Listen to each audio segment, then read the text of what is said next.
So, are comments about your weight gain stopping you from doing recovery? If so, then this video is for you. This doesn't exactly have to apply to eating disorder or diet recovery. This could apply to weight gain or just rude comments in general, so just stay tuned. But before we get started in the video, let me quickly introduce myself. My name is Aaliyah. I am a life coach, a mental health coach, and an eating disorders recovery coach. And on this channel, we are going to be talking about diet recovery in a plus size body.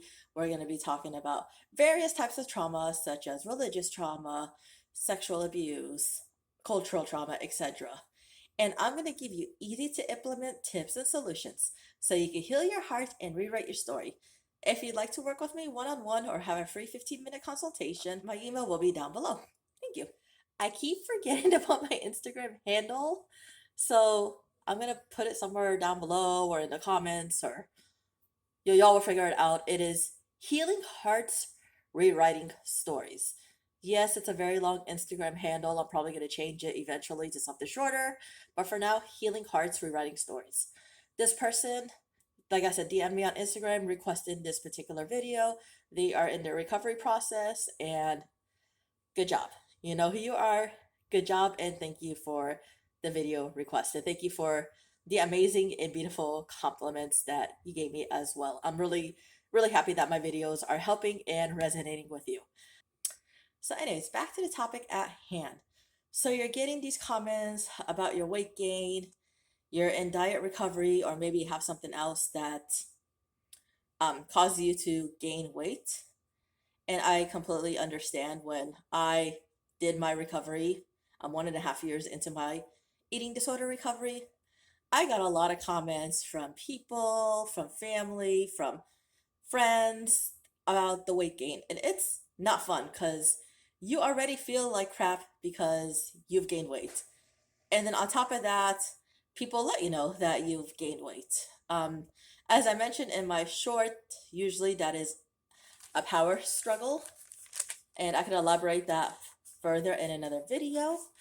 But let's get into some tips and solutions on how to handle this. As y'all know, I got my notebook, so if you see me looking down, you know how I roll if you're a subscriber to this channel. All right, so let's get to tip number one, okay?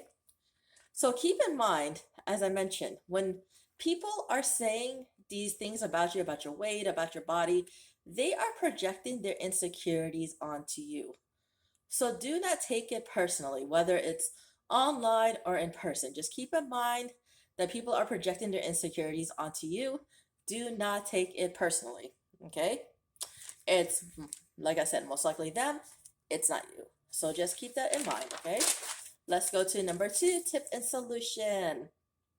Okay, so this is something I actually learned at a previous job.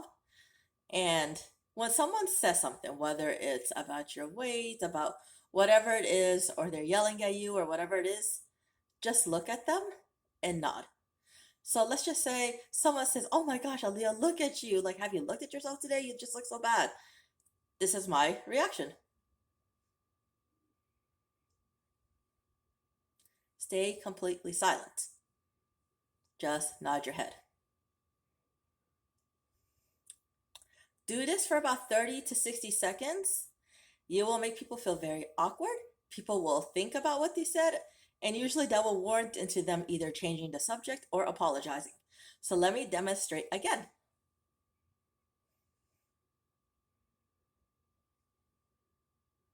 You see, it gets awkward. So do that. Number two, let's say they said a comment like you're fat or whatever. Let's say it's a stranger. You can say, "Excuse me, but can I get your name, please?" Or, "What's your name?" And then they'll usually hesitate. Sometimes they'll tell you their names. "Oh, okay. I don't know, John or Mary or whoever it is. Could you repeat what you said, please?" And a lot of times they will not repeat what they said, and they will um, either change the subject or apologize. This sometimes gets people to realize what they're doing. So that is tip number two for y'all. Tip number three, if they are close to you, let's say they are family or there's some really good friends, You can maybe educate them on the recovery process if you are in eating disorder or diet recovery. There's a good book, I cannot find it right now, called Diet Recovery 2 by Matt Stone. I'll leave like the link or a picture. And yeah, you can check out that book. Number 4 is set boundaries. Set clear boundaries. If you do not want to talk about your weight, let people know you do not want to talk about weight, body, dieting, whatever it is that is triggering you. You don't have to talk about it. Set some clear boundaries and expectations. All right. So there are times where none of this is going to work, okay? If none of this works, I would suggest either limiting your time with these people or this individual, or just get up and walk away. I mean, why should you have to, sit there and let people belittle you and make you feel like crap? You don't deserve that. So get up and walk away. Also, another thing that I want to say, let's say these people are commenting on your weight, your life, whatever it is. Think about this. Would you want to take advice from these people? Are they living the kind of life or lives or whatever that you want to live? Are they even being authentic? If any of those answers are no, don't take advice from these people. And honestly, just take their advice with a grain of salt, in one ear, out the other, and just keep it moving. So just keep that in mind. I mean, that's the thing. A lot of people will give me advice, or a lot of people will give me tips, or a lot of people say that my lifestyle is wrong. But honestly, I look at them and I'm like, you're not even living the life that I want to live, so why should I listen to you? Makes no freaking sense. Like, dude, fix your life first. Okay, so it takes a very special kind of person to do diet recovery and eating disorder recovery because it's hard. The process is hard. Gaining the weight is hard. Um, Working through your trauma is hard. I mean, the whole process is really, really, really hard. I mean, for people who are doing it, I highly commend y'all. And for people who are thinking about doing it, I highly commend y'all too, because it's not an easy process at all. Dealing with weight gain in general, whether it's through recovery, medication, a health issue, whatever it is, it's hard because we live in a society that is obsessed with youth, obsessed with beauty, and honestly, and obsessed with thinness. And I'm going to be honest with you, at times I look at people and I'm just like, are you serious? Like, it's so sad how obsessed people are about this. And it's like, it's further dividing us. It's further dividing us.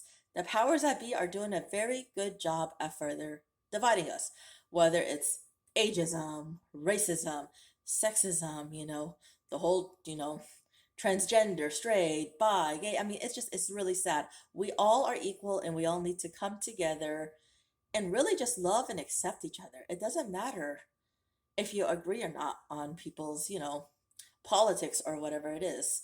And one more thing that I want to say about weight is when people call people fat, okay? Do you not think that fat people know they're fat?